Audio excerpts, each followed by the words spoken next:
Hey guys, this is Devansh and welcome back to my channel Devansh Positivity. So I'm back with another new video which is Safety and First Aid Part 2. Yesterday in the last video I did Part 1 of Safety and First Aid and I'm back with Part 2. So there we go. So like in the last video we've learned about safety and first aid. What is safety? What is first aid? And what is first aid? Here you can see.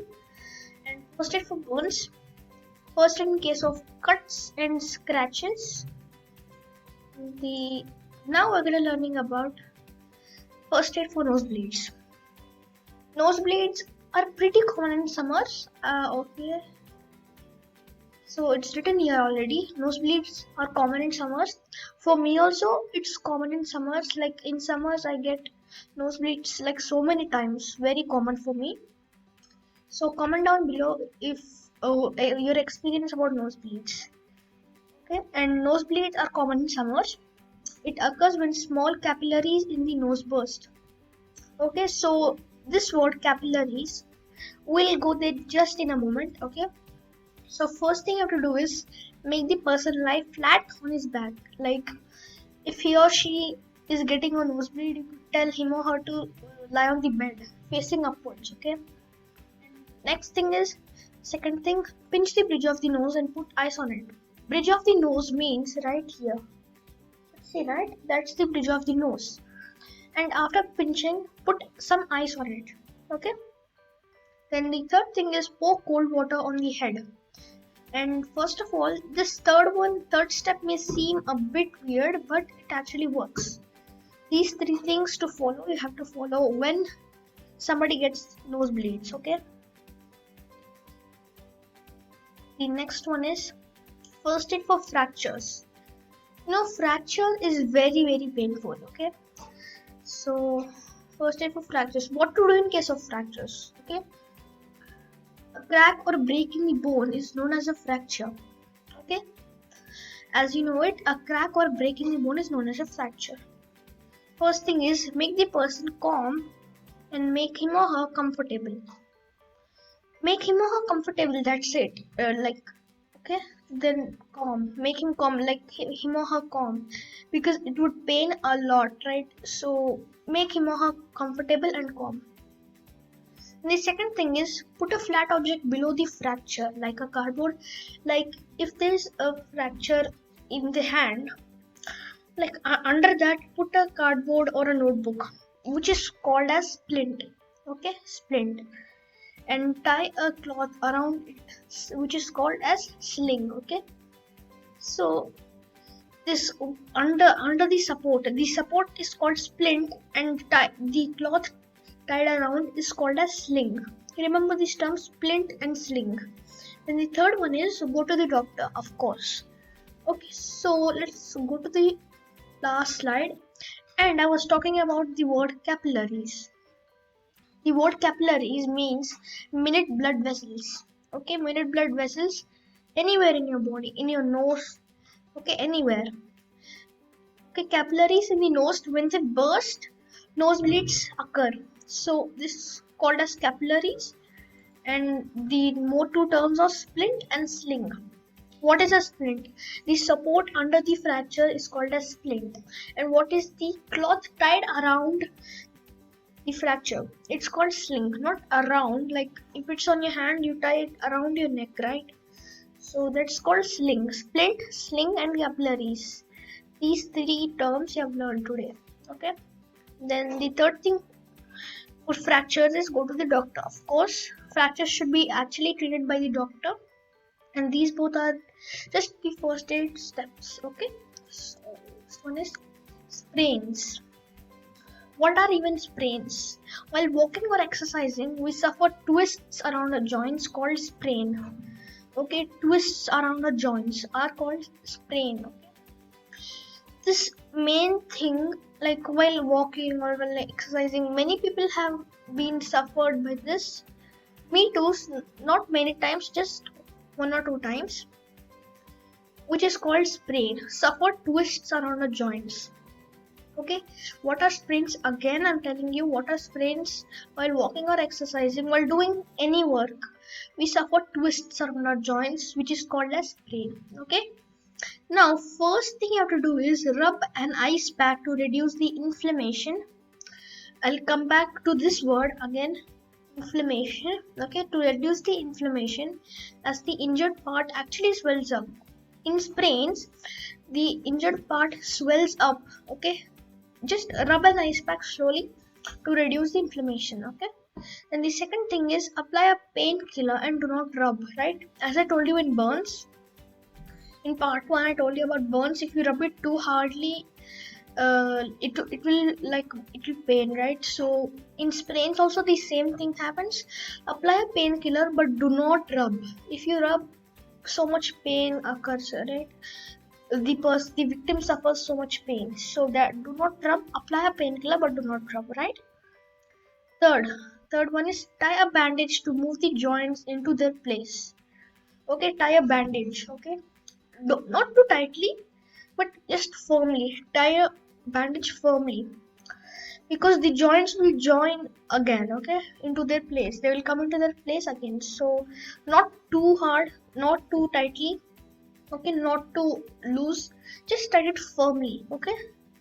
Inflammation means while in sprains or something, sprains or burns, the injured part feels like very burnt or something. It feels weird, right? In sprains, and in burns it feels like, oh my god, my hand is burnt or something like that. It feels very hot. Okay, and it feels burnt, like something happened. It will be very weird feeling.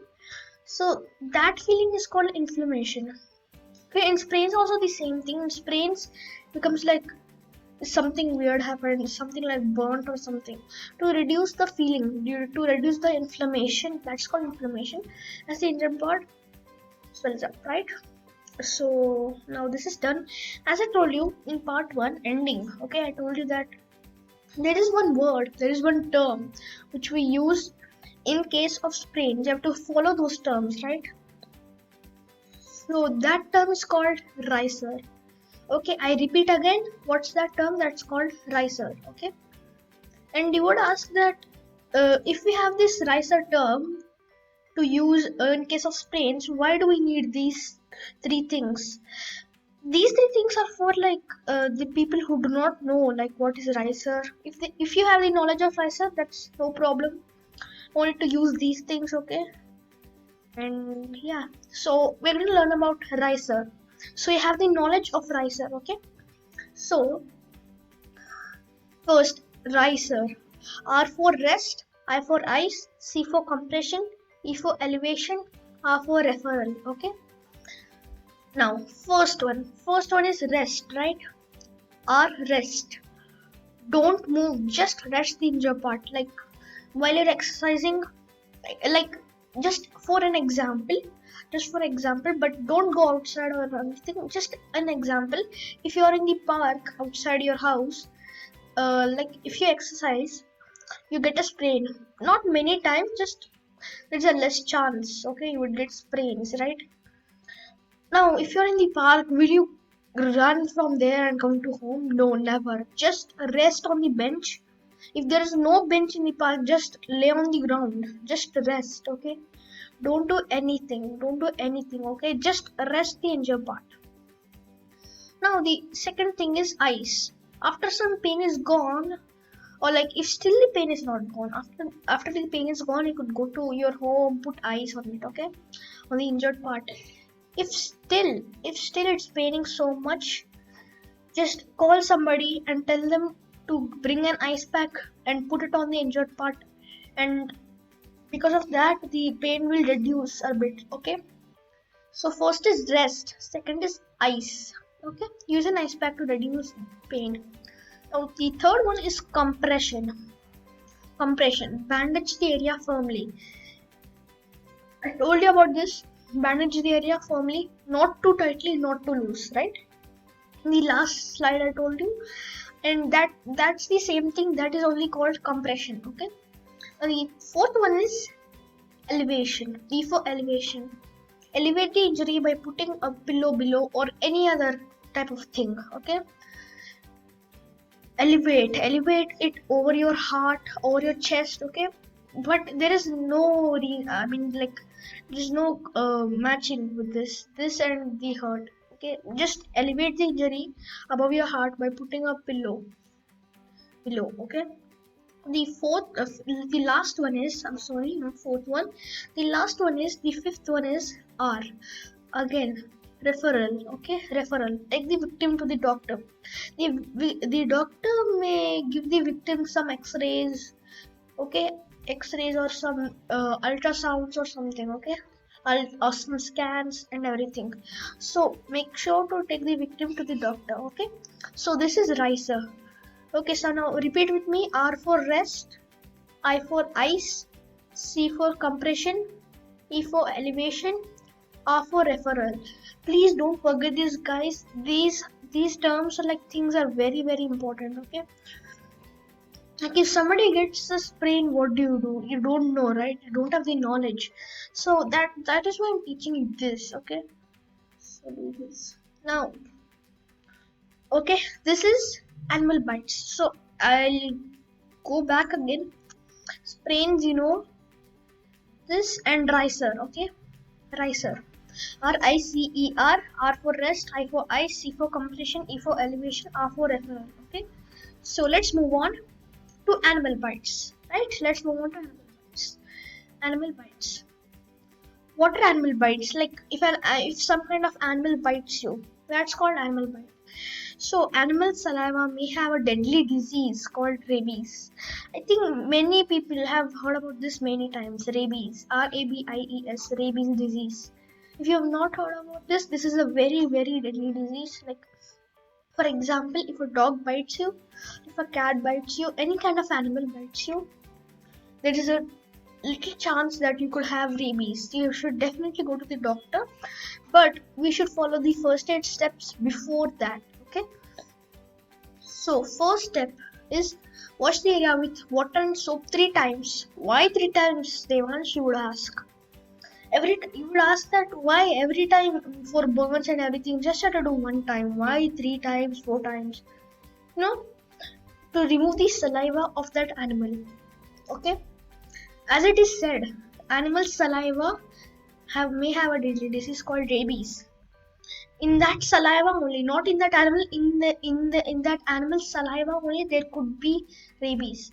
So to remove the saliva completely, wash the area with water and soap so many times. How many times you can? 3, more than 3 times. Do it. Okay. And the next thing is, second step, clean the area with antiseptic lotion. Okay. And the third one is, go to the doctor. As I told you, he or she may give anti-rabies injection. Okay, the doctor may give anti-rabies injections. Anti-rabies injections means the doctor may give you an injection which removes rabies and everything. Okay, so this sentence here is very important. Okay, see it, read it. The major symptoms of rabies is hydrophobia. Hydrophobia. What is hydrophobia, you would ask? Hydrophobia actually means the fear of water. Like if somebody is very very scared of water, so the thing should come in your mind that immediately it should come in your mind that this child or adult may have rabies. Okay, don't say that, oh, he has rabies, take him to the doctor. No, don't do that. If somebody has hydrophobia, okay, and if their parents or someone does not know it, tell them. Okay, tell them that your child or you may have rabies, okay, so please do that. Okay, so guys, this is over. Today we learned about, what did we learn about? Tell me. Nosebleeds, first aid for nosebleeds, first aid for fractures, sprains, a term for sprains, ricer. Okay, and we've learned about animal bites. Okay, so more slides are left, so we're gonna finish that tomorrow. I mean, the next video, which is part 3, guys. I'll definitely make a part 3 of this video, guys. So yeah, so guys, if you like this video, please hit that like button and subscribe to my channel. and subscribe right here. And you know, if you want part 1 of this video, okay, part 1, it's down here, see it, it's right here down here, and subscribe right here, okay. Yeah, so guys, bye bye.